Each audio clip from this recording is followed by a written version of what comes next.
Papa Panov's Special Christmas by Leo Tolstoy.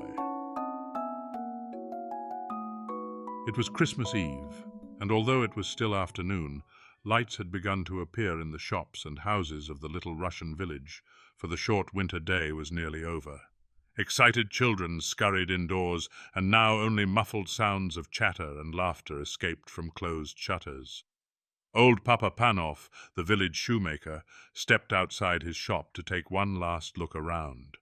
The sounds of happiness, the bright lights, and the faint but delicious smells of Christmas cooking reminded him of past Christmas times, when his wife had still been alive, and his own children little. Now they had gone. His usually cheerful face, with the little laughter wrinkles behind the round steel spectacles, looked sad now. But he went back indoors with a firm step, put up the shutters, and set a pot of coffee to heat on the charcoal stove. Then, with a sigh, he settled in his big armchair. Papa Panov did not often read, but tonight he pulled down the big old family Bible, and slowly tracing the lines with one forefinger, he read again the Christmas story. He read how Mary and Joseph, tired by their journey to Bethlehem, found no room for them at the inn, so that Mary's little baby was born in the cowshed. "Oh dear, oh dear," exclaimed Papa Panov. "If only they had come here! I would have given them my bed, and I could have covered the baby with my patchwork quilt to keep him warm." He read on about the wise men who had come to see the baby Jesus, bringing him splendid gifts. Papa Panov's face fell. "I have no gift that I could give him," he thought sadly. Then his face brightened. He put down the Bible, got up, and stretched his long arms to the shelf high up in his little room. He took down a small, dusty box and opened it. Inside was a perfect pair of tiny leather shoes. Papa Panov smiled with satisfaction. Yes, they were as good as he had remembered, the best shoes he had ever made. I should give him those, he decided, as he gently put them away and sat down again. He was feeling tired now, and the further he read, the sleepier he became. The print began to dance before his eyes, so that he closed them just for a minute. In no time at all, Papa Panov was fast asleep, and as he slept he dreamed. He dreamed that someone was in his room, and he knew at once, as one does in dreams, who the person was. It was Jesus. "You have been wishing that you could see me, Papa Panov," he said kindly. "Then look for me tomorrow. It will be Christmas Day, and I will visit you. But look carefully, for I shall not tell you who I am." When at last Papa Panov awoke, the bells were ringing out, and a thin light was filtering through the shutters. "Bless my soul," said Papa Panov. "It's Christmas Day." He stood up and stretched himself, for he was rather stiff. Then his face filled with happiness as he remembered his dream. This would be a very special Christmas after all, for Jesus was coming to visit him. How would he look? Would he be a little baby, as at that first Christmas?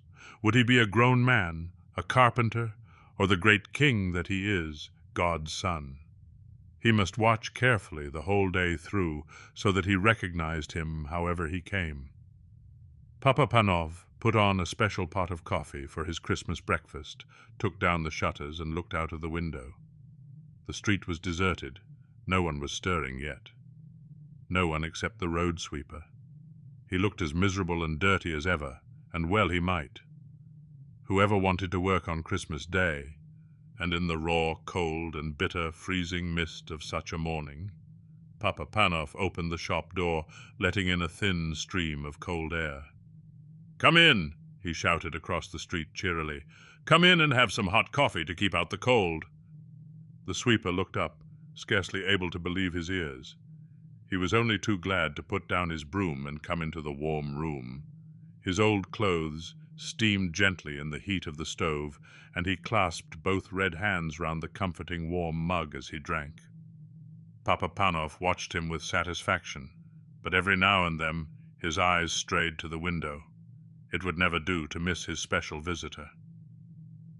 "Expecting someone?" the sweeper asked at last. So Papa Panov told him about his dream. "Well, I hope he comes," the sweeper said. "You've given me a bit of Christmas cheer I never expected to have. I'd say you deserve to have your dream come true." And he actually smiled. When he had gone, Papa Panov put on cabbage soup for his dinner, then went to the door again, scanning the street. He saw no one, but he was mistaken. Someone was coming. The girl walked so slowly and quietly, hugging the walls of shops and houses, that it was a while before he noticed her. She looked very tired, and she was carrying something. As she drew nearer, he could see that it was a baby, wrapped in a thin shawl. There was such sadness in her face, and in the pinched little face of the baby, that Papa Panov's heart went out to them. "Won't you come in?" he called, stepping outside to meet them. "You both need a warm seat by the fire and a rest."